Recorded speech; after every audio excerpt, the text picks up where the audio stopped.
ঝিলিক এত দেরি করছে কেন? এবার কার নাম্বার? হ্যালো, আম- আ- আমি আমি ঝিলিক বলছি। এটা কার নাম্বার? এটা তো আমার নতুন নাম্বার, আমার এক বন্ধু দিয়েছে।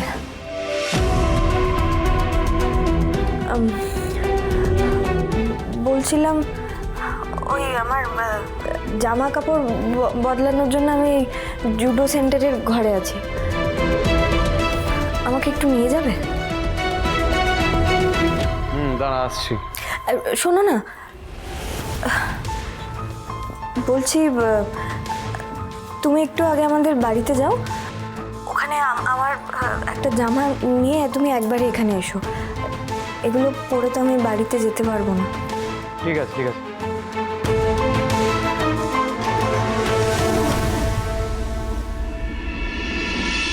চলো ওটো ওটো।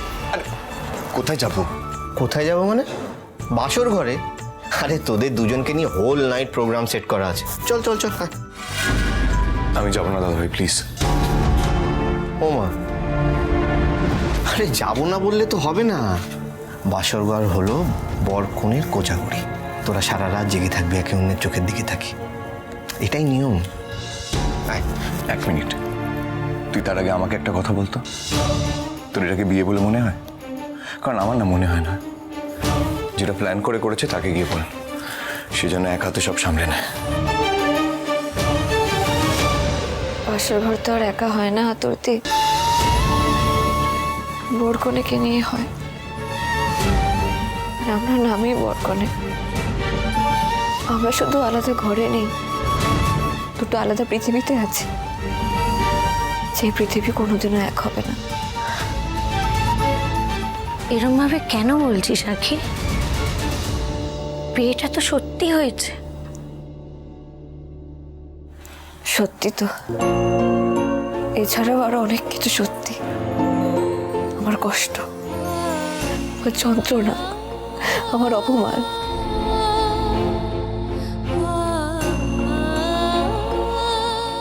আর এটাও সত্যি। সারা জীবন তো মেয়েটা কেঁদেই গেল, এখন তুইও যদি ওকে কাঁদাস, ও কার কাঁধে মাথা রাখবে বলতো? আমরা সবাই ওকে ছোটোর থেকে চিনি। আঁকি খাঁটি সোনা, ওর মধ্যে কোনো খাদ নেই। তুই দেখিস, ও তোর জীবনে সৌভাগ্য এনে দেবে। তোর ওর আসল রূপটা দেখিসনি তাই বলছিস? যদি দেখতিস তাহলে এই দিনটা আমার জীবনে আসতো না। গৌরব খুবই ভালো ছেলে আঁকি, আসলে ওর মনে একটা ক্ষত আছে, আর সেটা হলো ওর বাবা। ছোটবেলা থেকে গৌরব নিজের চোখের সামনে দেখেছে ওর বাবা ওর মার উপর কিভাবে অত্যাচার করেছে। যে বয়সে বাচ্চাদের সব থেকে বেশি মায়ের প্রয়োজন হয়, সেই সময়ে ওকে ওর মায়ের কাছ থেকে আলাদা করে দেওয়া হয়েছিল। ওর বাবার মিথ্যে কথা বলা, স্বার্থপরতা, ওর মার কাছ থেকে ওকে দূরে সরিয়ে নেওয়া ওকে একা করে দিয়েছিল আঁকি। আর আজও মনের দিক থেকে একদম একা। ও যেরকম নিজে কষ্ট পেয়েছে, সেরকম ওর মাকেও কষ্ট পেতে দেখেছে। আর এই সব কিছু গৌরবকে কঠিন করে তুলেছে আঁকি। গৌরব জীবনে কোনোদিনও ভালোবাসা পায়নি আঁকি, আর সেটা তোকেই পূরণ করতে হবে। তুই যদি গৌরবকে বাঁধতে পারিস না আঁকি, তাহলে সেটা এই ছাতা বাড়ির কাছে আশীর্বাদ হয়ে থাকবে। জানি না আতর্তি, কোনোদিনও পারবো কিনা। দেখ, তুই যেতে না চাইলে আমি তোকে জোর করব না, কিন্তু একটা কথা মনে রাখিস, ওখানে বাবা মা কাকিমা সবাই অপেক্ষা করে আছে। তুই না গেলে ওদের খারাপ লাগবে। দাঁড়া,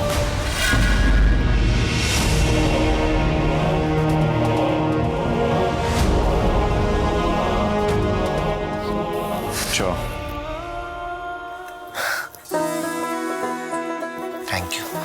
থ্যাংক ইউ। চলো, এই দাঁড়া দাঁড়া দাঁড়া, এইটা কিনে দে। এই যে এইটা মোস্ট ইম্পর্টেন্ট থিং।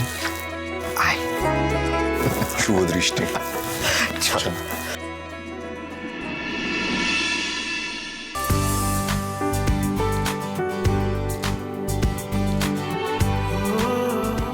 এ কি ঝিলিক তো বললো জুডো সেন্টারের ঘরের ভেতরে আছে, দরজা বন্ধ, ও কি বেরিয়ে গেল নাকি?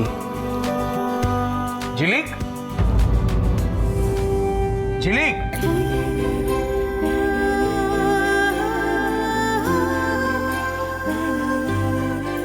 দরজাটা বাইরে থেকে আবার কে বন্ধ করলো? আমি ভেতরে।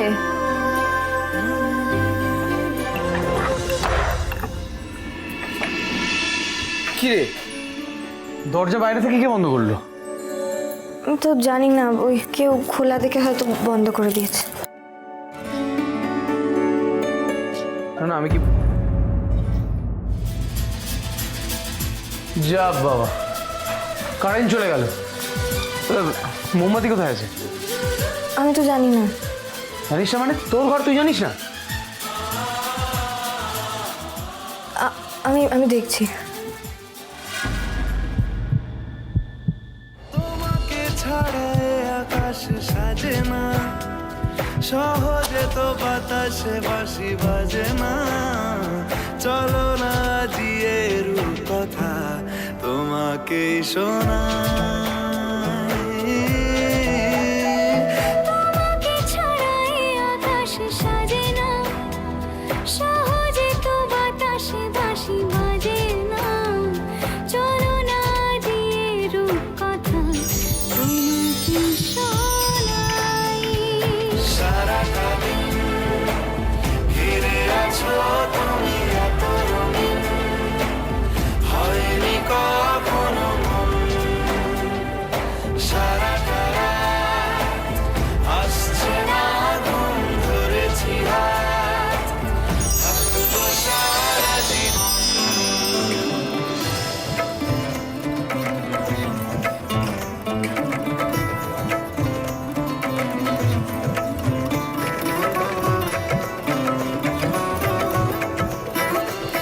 আমার তোর জন্য খুব চিন্তা হচ্ছিল। কেন? তোমার চিন্তা হবে না? শয়তানের ডেরায় গিয়ে শয়তান বধ করতে গেছিস, যদি কেউ বুঝতে পারতো।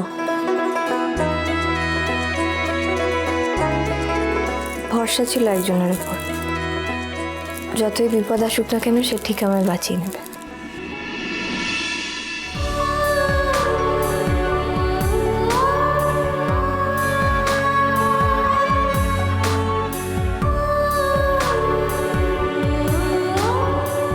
নে, যা মুখটা পরিষ্কার করে নে।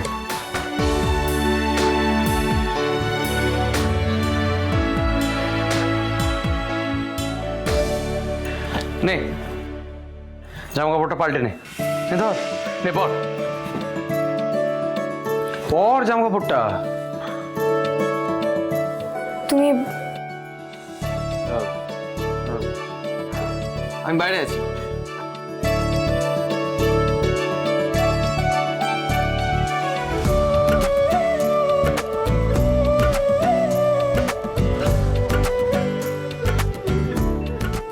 দরজাটা তো এখনো খোলা।